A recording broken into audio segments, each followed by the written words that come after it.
ಎಲ್ರಿಗೂ ನಮಸ್ಕಾರ. ಅಧಿಕ ಮಾಸದ 4ನೇ ದಿವಸ ಬಂದು ಚೌತಿ ಮತ್ತು ಹರಿಯ ಒಂದು ಆರಾಧನೆಯನ್ನು ಮಾಡ್ತಕ್ಕಂಥದ್ದು.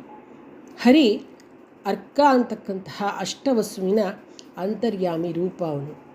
ಹರತಿ ಸಂಹರತಿ ಇತಿ ಹರಿಹಿ ಅಂತ ಅಂದರೆ ಎಲ್ಲವನ್ನ ಹರಿಸುವನು, ಪಾಪವನ್ನು ಹರಿಸುವನು, ಪರಿಹಾರ ಮಾಡ್ತಕ್ಕಂಥವನು, ಸಂಹಾರ ಮಾಡ್ತಕ್ಕಂಥವನು ಅಂತ ಅರ್ಥ ಬರುತ್ತೆ. ಈ ಅಧಿಕ ಮಾಸದ 4ನೇ ದಿನ ಚೌತಿಯಂದು ಏನು ಮುತ್ತೈದೆಗೆ ದಾನ ಕೊಡಬೇಕು ಅಂದರೆ, ನಾನು ಮತ್ತೆ ಹೇಳ್ದಂಗೆ ಮಹಾಲಕ್ಷ್ಮಿ ಹಾಗೂ ವಿಷ್ಣುವಿನ ಫೋಟೋವನ್ನು ಇಟ್ಟು ರಂಗೋಲಿ, ಆ ಮನೆಯ ಮೇಲೆ ರಂಗೋಲಿಯನ್ನು ನಾನು ಮೇಲೆ ತೋರಿಸಿದ ಹಾಗೆ ರಂಗೋಲಿ ಬರೆದು, ವಿಡಿಯೋದಲ್ಲಿ ಮೇಲ್ಗಡೆ ಕಾಣಿಸುತ್ತೆ ನೋಡಿ, ಆ ರಂಗೋಲಿಯನ್ನು ಬರೆದು ಆ ಪಕ್ಕದಲ್ಲಿರ್ತಕ್ಕಂಥ ಶ್ಲೋಕ ಗೋವರ್ಧನಧರಂ ಬಂದೇ ಇದೆಯಲ್ಲ, ಅದನ್ನು 33 ಬಾರಿ ಹೇಳಿಕೊಂಡು ಅರಿಶಿನ ಕುಂಕುಮ ಮಂತ್ರಾಕ್ಷತೆ ಹೂವು ಎಲ್ಲ ಹಾಕಿ ಷೋಡಶೋಪಚಾರ ಪೂಜೆ ಮಾಡಿ ನೈವೇದ್ಯ ಮಾಡ್ತಕ್ಕಂಥದ್ದು. ಎಲ್ಲ ಮಾಡಿದ್ಮೇಲೆ ಒಬ್ಬ ಮುತ್ತೈದೆಗೆ ದಾನ ಕೊಡ್ತಕ್ಕಂಥದ್ದು. ಏನು ಕೊಡಬೇಕು ಅಂತಂದರೆ ನೋಡಿ, ಮತ್ತೆ ಹೇಳ್ತೀನಿ, ಪ್ರತಿ ದಿವಸ ಇದು ಕಂಪಲ್ಸರಿ ಇರುತ್ತೆ. ಏನು, ವೀಳ್ಯದೆಲೆ, ಅಡಿಕೆ, ದಕ್ಷಿಣೆ, ತಾಂಬೂಲ, ಬ್ಲೌಸ್ ಪೀಸು, ಬಳೆ ಬಿಚ್ಚೋಲೆ, ಬೆಲ್ದಚ್ಚು, ಹಣ್ಣು ಎಲ್ಲ ಇಟ್ಬಿಟ್ಟು ಅದ್ರ ಜೊತೆಗೆ ಇದೆಲ್ಲ ಡೈಲಿ ಇರಲೇಬೇಕು. ಅದ್ರ ಜೊತೆಗೆ ಏನಪ್ಪ ಅಂದರೆ ನಿಂಬೆಹಣ್ಣು, ಸಕ್ಕರೆ, ಏಲಕ್ಕಿ. ನಿಂಬೆಹಣ್ಣು, ಸಕ್ಕರೆ, ಏಲಕ್ಕಿ. ಅವರು ಬಂದು ಪಾನಕ ಕುಡಿತಾರೆ ಅನ್ನೋದಾದರೆ ಅದನ್ನೆಲ್ಲ ಹಿಂಡಿ ಪಾನಕ ಮಾಡಿ ಪಾನಕನೂ ಕೊಟ್ಟರು ನಡೆಯುತ್ತೆ, ಅದು ಒಳ್ಳೆಯದು. ಇಷ್ಟನ್ನು ದಾನ ಕೊಡಬೇಕಾಗುತ್ತೆ.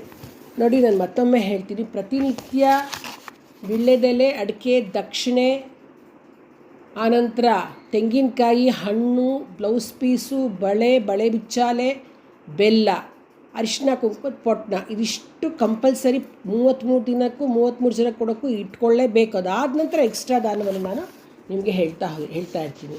ಒಂದು ವೇಳೆ ಯಾವುದೋ ಒಂದು ಮರ್ತಾರೆ ನಾವು ಹೇಳಿಲ್ಲ ಅಂತ ಅದನ್ನ ಇಡಲ್ಲ ಅನ್ನಂಗಲ್ಲ, ಪ್ರತಿನಿತ್ಯ ಅದು ಇಡಲೇಬೇಕಾಗುತ್ತೆ. ಇನ್ನು ಅಧಿಕ ಮಾಸದಲ್ಲಿ ತುಂಬ ಮುಖ್ಯವಾಗಿರ್ತಕ್ಕಂಥದ್ದು ಅಂತಂದರೆ ದೀಪದಾನ.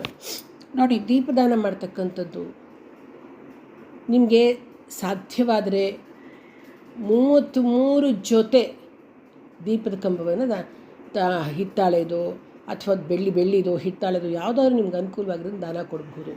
ಇನ್ನೂ ಒಂದು ಹೇಗೆ ಗೊತ್ತಾ, ಈ ಹಣತೆಗಳು ಸಿಗುತ್ತಲ್ಲ, ಅದನ್ನು ಕೂಡ ನೀವು 33 ಹಣತೆಗಳನ್ನು ತಂದು ದಾನ ಕೊಡಬಹುದು ಬ್ರಾಹ್ಮಣನಿಗೆ. ಒಟ್ಟಿನಲ್ಲಿ ದೀಪದಾನ ಮಾಡ್ತಕ್ಕಂಥದ್ದು ಬಹಳ ತುಂಬ ಪುಣ್ಯಕರವಾಗಿರ್ತಕ್ಕಂಥದ್ದು. ಅಧಿಕ ಮಾಸದಲ್ಲಿ ಅದನ್ನು ಮಾಡಿ, ಅದಕ್ಕೂ ಪೂಜೆ ಮಾಡಿ, ದೀಪಕ್ಕೂ ಪೂಜೆ ಮಾಡಿ ಮಾಡ್ತಕ್ಕಂಥದ್ದನ್ನು ಮಾಡುವುದು. ಹೀಗೆ ಮಾಡೋದ್ರಿಂದ ಅದು ಬ್ರಾಹ್ಮಣನಿಗೆ ಕೊಡೋದು ತುಂಬ ಒಳ್ಳೆಯದು. ಸಿಕ್ಕಲಿಲ್ಲ ಅಂದರೆ ನೀವು ಮುತ್ತೈದೆಗಾದರೂ ಕೊಡಬಹುದು. ಅಧಿಕ ಮಾಸದ 4ನೇ ದಿನವಾದ ಹರಿಯ ಒಂದು ಪೂಜೆಯನ್ನು ಮಾಡಿದ ನಂತರ 33 ದೀಪಗಳ ಆರತಿಯನ್ನು ದೇವರಿಗೆ ಸಮರ್ಪಿಸಿ 33 ದೀಪದ ಆರತಿಯೊಂದಿಗೆ ಈ ಹರಿಯ ಆರತಿ ಹಾಡನ್ನು ಹಾಡಿ, ಅಥವಾ ನಾನಿವಾಗ ಅದು ಹಾಡು ಬರೆದಿದ್ದೀನಿ, ಅದನ್ನು ಶ್ರೀಮತಿ ಚಂದ್ರಿಕಾ ಗಿರೀಶ್ ಅವರು ಹಾಡ್ತಾರೆ. ಆ ಹಾಡನ್ನು ರೆಕಾರ್ಡ್ನಾದರೂ ಹಾಕ್ಕೊಂಡು ನೀವು ಹರಿಗೆ ಆರತಿ ಹಾಡನ್ನು ಹಾಡ್ಬೋದು, ಅಥವಾ ನಿಮಗೆ ಯಾವ್ದಾದ್ರು ಬಂದರೆ ಹಾಡ್ಕೋಬಹುದು. ಧನ್ಯವಾದಗಳು.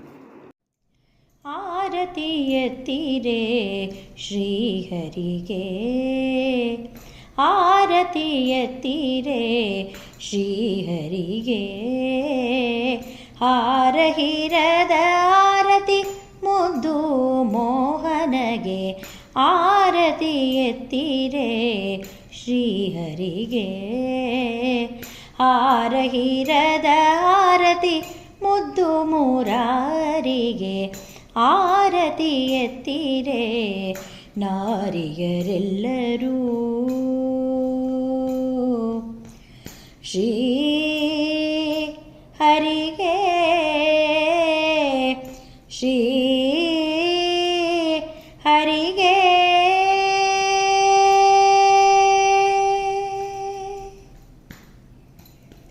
ಹರಿಹರಿ ಎನ್ನುತ್ತ ಆರತಿ ಎತ್ತಿರೆ, ಪಾಪ ಹರಿಸೆನ್ನುತ್ತ ಆರತಿ ಎತ್ತಿರೆ, ಕಷ್ಟ ಪರಿಹರಿಸೆನ್ನುತ್ತ ಆರತಿ ಎತ್ತಿರೆ, ಕಷ್ಟ ಪರಿಹರಿಸೆನ್ನುತ್ತ ಆರತಿ ಎತ್ತಿರೆ, ರೋಗ ಪರಿಹರಿಸೆನ್ನುತ್ತ ಭವರೋಗ ವೈದ್ಯನಿಗೆ ರೋಗ ಪರಿಹರಿಸೆನ್ನುತ್ತ ಭವರೋಗ ವೈದ್ಯನಿಗೆ ಆರತಿ ಎತ್ತಿರೆ ಶ್ರೀಹರಿಗೆ ಹಾರಹಿರದ ಆರತಿ ಮುದ್ದು ಮುರಾರಿಗೆ ಆರತಿ ಎತ್ತಿರೆ ನಾರೆಯರೆಲ್ಲರೂ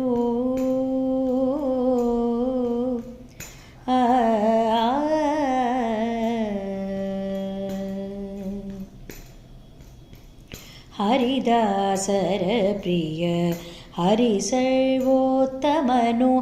ನರಕದಿಂದುದ್ಧಾರ ಮಾಡುವವನು ಹರಿದಾಸರ ಪ್ರಿಯ ಹರಿಸರ್ವೋತ್ತಮನು ನರಕದಿಂದುದ್ಧಾರ ಮಾಡುವವನು ಪರಮ ಪ್ರೀತಿಯಿಂದ ತನ್ನೆಲ್ಲ ಭಕ್ತರ ಪರಮ ಪ್ರೀತಿಯಿಂದ ತನ್ನೆಲ್ಲ ಭಕ್ತರ ಜಗದುದರನಾಗಿ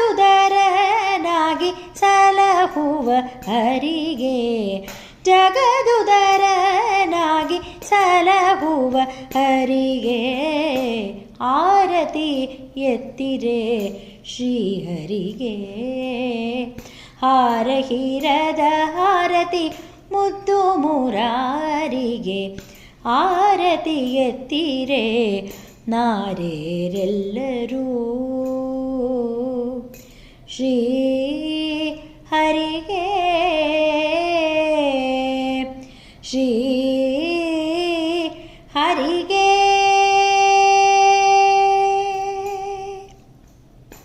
ಹರಿದ ಬಾಣವ ಬಿಡುವ ನಂದದಿ ಹರಿಣಿ ತರಲು ತರುಣಿ ಕಳೆಯಲು ಹರಿದ ಬಾಣವ ಬಿಡುವ ನಂದದಿ ಹರಿಣಿ ತರಲು ತರುಣಿ ಕಳೆಯಲು ಹರಿಯ ಸಖದಲ್ಲಿ ಅಸುರ ನಳಿದ ಹರಿಯ ಸಖದಲ್ಲಿ ಅಸುರ ನಳಿದ ಹರೀಶನಿಗೆ ಆರತಿ ಎತ್ತಿರೆ ಹರೀಶನಿಗೆ ಆರತಿ ಎತ್ತಿರೆ ಆರತಿ ಎತ್ತಿರೆ ನಾರೆಯರೆಲ್ಲ ಶ್ರೀಹರಿಗೆ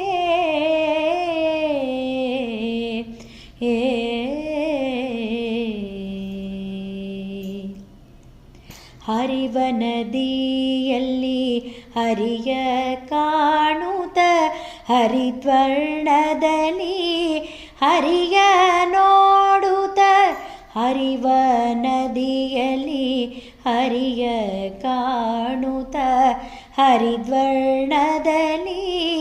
ಹರಿಯ ನೋಡುತ್ತ ಹರಿರವಿಯಲ್ಲಿ ಹರಿಯಶ್ವದಲ್ಲಿರುತ್ತ ಹರಿರವಿಯಲ್ಲಿ ಹರಿಯಶ್ವದಲ್ಲಿರುತ್ತ ಹರಿಯನುಗ್ರಹ ಪಡೆದು ನಲಿಯುತ್ತ ಆರತಿ ಎತ್ತಿರೆ ಶ್ರೀಹರಿಗೆ ಹಾರಹಿರದ ಆರತಿ ಮುದ್ದು ಮುರಾರಿಗೆ ಆರತಿ ಎತ್ತಿರೆ ನಾರೆಯರೆಲ್ಲರೂ ನಾರೆಯರೆಲ್ಲರೂ ಶ್ರೀ ಹರಿಗೆ ಶ್ರೀ ಹರಿಗೆ ಶ್ರೀ ಹರಿಗೆ ಆರತಿ ಎತ್ತಿರೆ ಮುದ್ದು ಮುರಾರಿಗೆ ಆರತಿ ಎತ್ತಿರೆ ಶ್ರೀ ಹರಿಗೆ